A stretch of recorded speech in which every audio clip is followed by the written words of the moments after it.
Okay, how all this started was Darrell Williams here and Frank Wood, his support person, and I ended up at Wallops one year, just like Willie talked about, and we mounted some instruments on a helicopter. And the pilot there on the right was a guy named Dale Hall, who ended up moving on and is now flying for, or was flying for American Airlines. But we got some of the first spectra over lots of different land cover types, especially trees. So from then on, okay, let's see where we can go with it. A lot of preparation ahead of time. You see her adjusting the helicopter itself. This is our mechanic, Smitty, who was a very colorful character, to say the least. Here's our photographer. We had two 35mm cameras, a video camera. We had an 8-channel modular radiometer that was on it. The rack mount looked like that inside, and then we had Prasad Goganini and his microwave stuck on the front. And it had to be able to move because he was using different incidence angles for his measurements. And here's the sophisticated way of figuring out what angle you have. It worked. So you could control that from within. The pilot was right front seat. I was behind the pilot. The mechanic was left front seat, and he ran that thing. And I usually had some kind of support person next to me.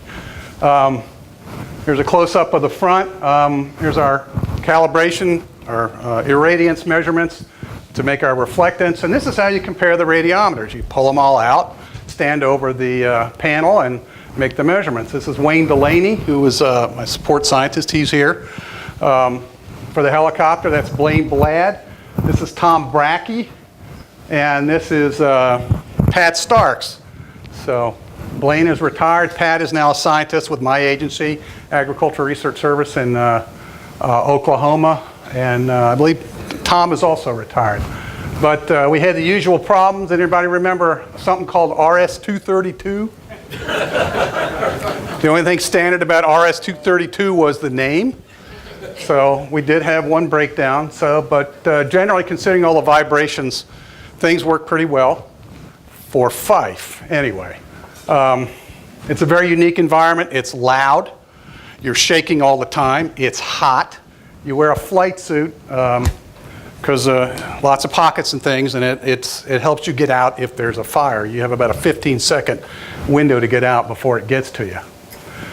Some shots over the prairie. I believe this is the central site. I think it's John Norman's van there, so I think that's probably Shashi's site. Here's what the headquarters look like. This was one site, I'm not sure whose it was, but from the air it looked like a giant spider with the instruments all over the place. We did make one nighttime flight. This is a mechanic named Ed. I don't remember his last name. Ed Bowles helped us with that because apparently the C-130 was down. They needed some night thermal measurements. And here's our illustrious pilot and mechanic resting during the day. You know, it was a lot of work, very long days, but a lot of fun. And here's the same shot that Willie showed. You'll notice one thing. This is what I learned from flying with professionals. You'll notice everybody's wearing their flight suit who was in the aircraft. The two professionals have leather shoes. The rookies have their tennis shoes, okay? And so one time I asked him, I said, Willie, why aren't you wearing comfortable shoes when you're flying like that? And he looked down and pointed to mine and says, because if there's a fire, those will melt to your feet.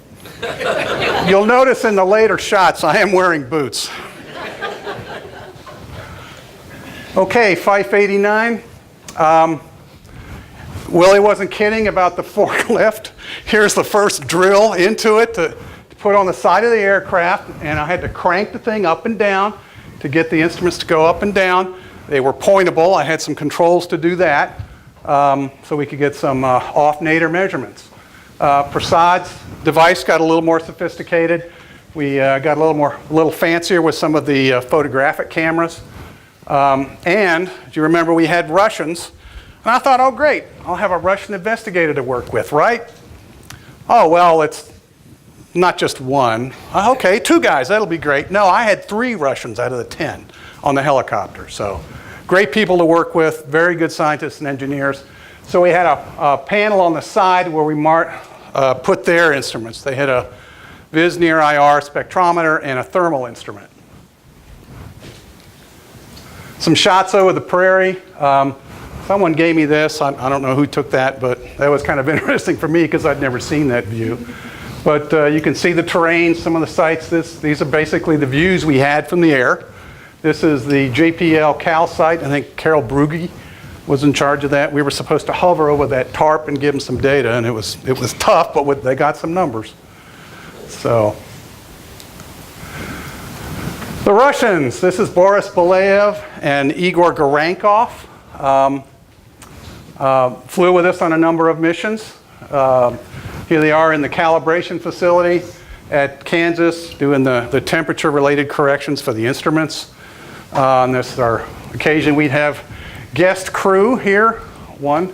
And this is a shot of the Twin Otter taken from the helicopter on one of its transects.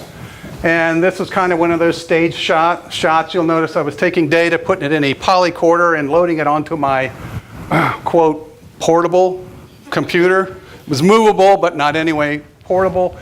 And obviously a stage shot. If they would have recorded it, the comment from our pilot would have been, "No, it's here, asshole." Okay, July 4th, or the Day of Shame, as Pierce called it. We had the party. We had a stand down for the experiment. These are just some shots. The late Don Deering, Kazadorov, I forget his first name. One of the Sergei Kazadorov. Sergei Kazadorov. Sergei Magellan appears with a watermelon with a cigarette and a face painted on it for us, and I think your help from the ops. And it was Igor's birthday on July 4th, so we had a cake and whatnot. So I think it was a pretty good memory. Everybody got to relax a little bit and get to know who's doing what and what they look like in person. So, and here's the crew shot for 89. You'll notice my boots, and you'll notice the rookies with their tennis shoes. This is Ed Bowles, that same mechanic. He was able to come on board. Smitty had to go home for a family issue. And so, anyway, pretty good crew. We had a lot of fun. I understand that our comments in the videotape were hours of entertainment for those of you who did the pulling the information off of it. Rather colorful comments, and so I don't know if those will be kept for posterity, but anyway. Boreas was very different instrument package again. We were able to put together a sun photometer that went on top of it, of the helicopter. The engineer's name was Greg, I forget his last name. Put the thing together. I worked with Rangsai Helthori, my introduction to atmospheric corrections. Really interesting, and this is how we refueled. And like Willie said, it was Mosquito Haven, and so one day while we were out flying, the mechanic dug a trench around the site, poured a little fuel in it, and lit it up. So no more mosquitoes. This is Darcy Snell. He was a student at the University of Saskatchewan. At that time, GPS was new, so we hired him to help us find our locations and get all that kind of data. I understand he and his lady friend got so tired of working with Americans that they took off into the far reaches of the north, and that's where they're working now. And here we are out in the middle of Mosquito Haven. Here it is buttoned up for the night. We had a little problem with moisture at night. And what I recall about where we were staying, although Willie talked about it fondly, I thought the Walter Helvig Snowmobile Lodge had all the ambience of a World War II POW camp. Because if you didn't get back in time, you didn't eat. Okay, we're going to have food at this time from this time, and so we had the nightly meetings, and so I'd get back. These guys are all fat, dumb, and happy. And I couldn't even get a Coke because they locked that up at night. So fortunately, we ended up having post-meeting dinners at the local restaurant that agreed to stay open for us. The instruments, obviously pointable. We put a PAR sensor on it.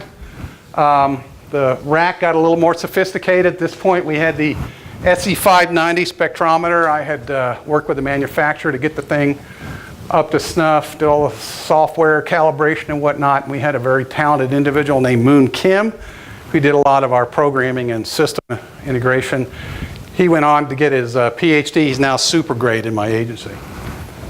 You meet a lot of savory characters or unsavory characters around the helicopter. That's Brian Markham's integrating sphere. This is a Hasselblad. It's called a Hassel for a very good reason. We killed 4 of these on the helicopter. The mount was about this far back out of center of gravity. It set up a moment arm and shook them to death. These things are thousands of dollars a piece. But anyway. Vern Vanderbilt and Francois-Marie Brion, French scientists with the Polder polarization and directionality instrument at the northern site. Francois-Marie had a real tough time. He lives outside of Paris. He's kept complaining about the food. It was hot, the bugs. And so one day, he and Vern were working on the instrument, and he's kind of grumbling away. And Willie walks up behind him, was talking to Smitty, and says, "I think you better watch out for Francois-Marie. I heard a couple of bears talking in the woods, and they're interested in getting a hold of him because they heard that Frenchman tastes like chicken." So you hear clank, all the instruments gets dropped, he rolls over laughing, and from then on he was fine. So it loosened him up. Okay, some other shots. This is my view of the world during the flights. For all you BRDFers, a little hot spot. And some of the other denizens on the ground and in the air. This is Tim Arkebauer, helped me out one time. This is one of the support people. A little air traffic ops system. This is not staged. This is when we walk. I walked in there one time, and there was all kinds of noise and stuff, and he was so tired he was completely wiped out.